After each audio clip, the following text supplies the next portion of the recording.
2 episodes ago, I tried to make Nashville hot chicken.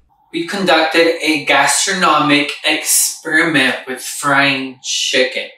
Now, the first batch was not successful. It's a mix of the marinade and that extra flour. Because I went into the marinade, went into the flour, then back into the flour again. There was too much of a shield on that chicken to get that frying down.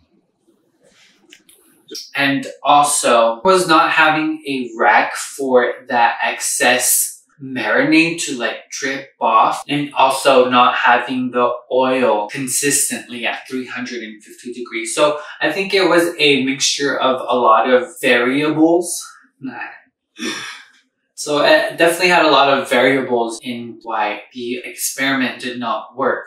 The second batch was successful, but a few notes that could have been better was... So if they go too long like this, those will get dry.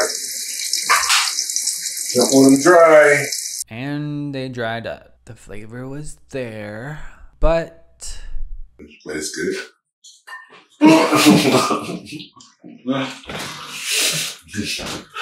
don't fry tenders. I fry chicken breasts, thighs, legs. That's all better. I didn't want to throw that chicken away. I decided to make enchiladas de mole. The ingredients that you will be needing are tortillas, any kind, yellow or white. Homemade would definitely be best. Mole de Vaso, it can be from Carton too. Oil, I used canola, and in this case we'll use our breaded chicken, and mozzarella cheese. Are going to peel the breading off of this chicken.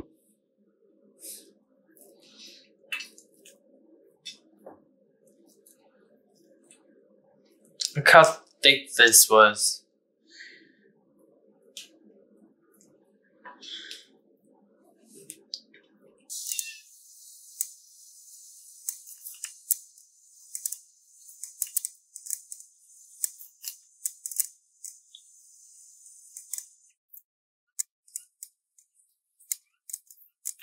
Damn, that's a lot of breading. This enchilada de mole is very simple, very delicious, and honestly, if I wanted to be extra with it, we could add some onions, some chile guajillos, and some chile puyas, but we're not going to do that. We can stick to the simplicity of this recipe. After our chicken has been shredded, we'll start the mole. If you had bone broth would definitely be a plus in this situation, but we don't, so we're just gonna add some agua. You won't need a lot more water, babes. The mole is pretty thick. I prefer getting the tortillas out of the way, so let's do that first. The reason we're frying the tortillas, it gives the tortillas an enhancement in flavor. Now, frying is optional. If you don't want to fry them, microwave them. You have my permission. Microwave them until they get flexible enough for you to roll them into like a taquito without the tortilla tearing. Another reason I fry the tortillas first is to drain the oil from the tortilla. Now onto the mole. The mole cooks rather rapidly. Keep the heat at a medium low.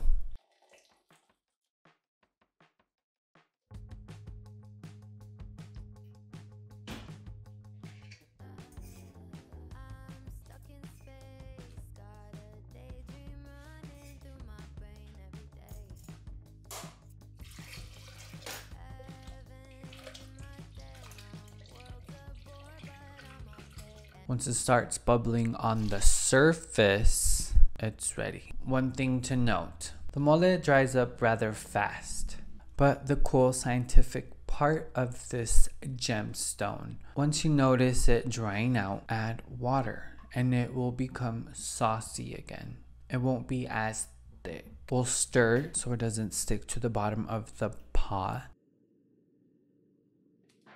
Here are the bubbles that I was talking about. Mole is ready. Let's assemble.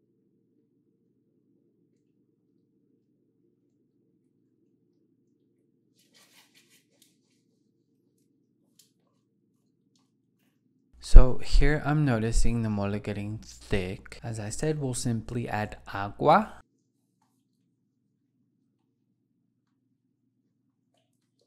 So we'll drench the tortilla in the mole sauce. We'll grab our shredded chicken. We'll stuff the tortilla with the chicken, roll the tortilla, and voila.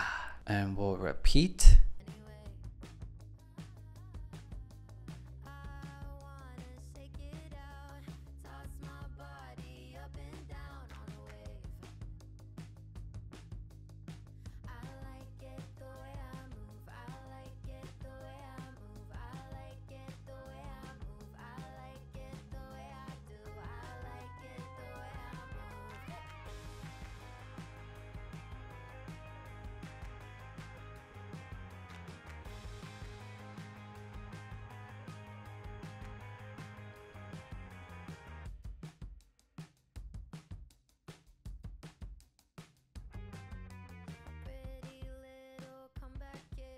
I was going to clean it up, but I'm just going to embrace the mess.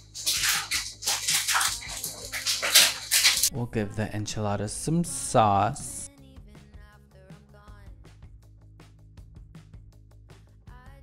Give it some mozzarella cheese. A lot of mozzarella cheese.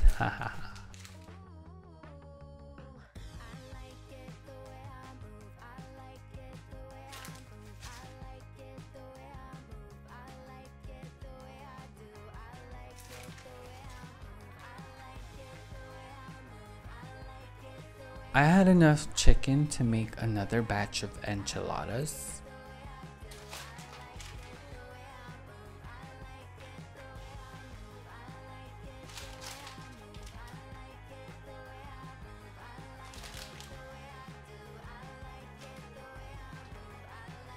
We've assembled the enchiladas. Now we'll pop them into the oven at 350 degrees. We'll eyeball it. We'll start it with 15 minutes first, but all we want is for the mozzarella cheese I usually go for that golden brown look that the mozzarella cheese gives. We'll also keep the leftover mole sauce because one thing that is going to happen is that the mole is going to thicken. So the more water that there is in the mole, the less likely that your mole is going to become a solid substance. I think I've added enough water that it will stay liquidy and not solidify. So we'll keep that in storage. This is my lunch that I will be taking to work. The only way that I will be able to reheat these is in the microwave. I baked these for an hour and 30 minutes, I believe. I love that gold brown look on the cheese.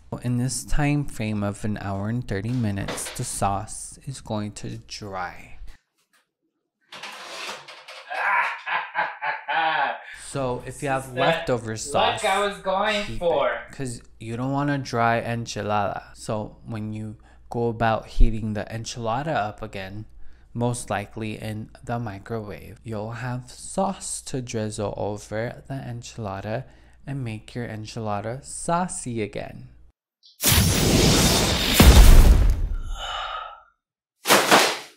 Now that the enchiladas are ready, let's assemble them and let's try them. This is perfection.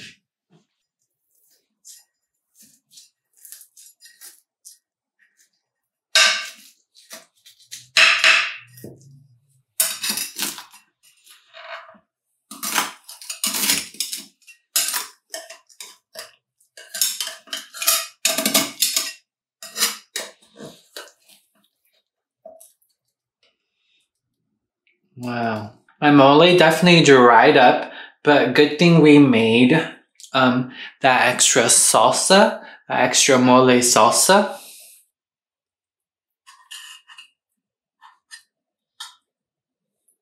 So we'll go in with the salsa that we made. Drizzle it.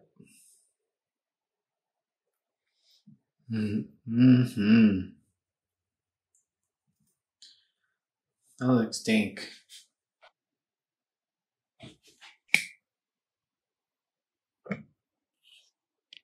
And now the tasting. Bon appetit. Mmm. Mmm. Oh my god. These are some dank enchiladas. Thank you for joining me on another episode. If you like this video, make sure to like and subscribe to my channel. Share it with everybody. Share it with the world. Share it with your mother, your father, your sister, your siblings, your aunt, your uncle, your grandparents, your friends.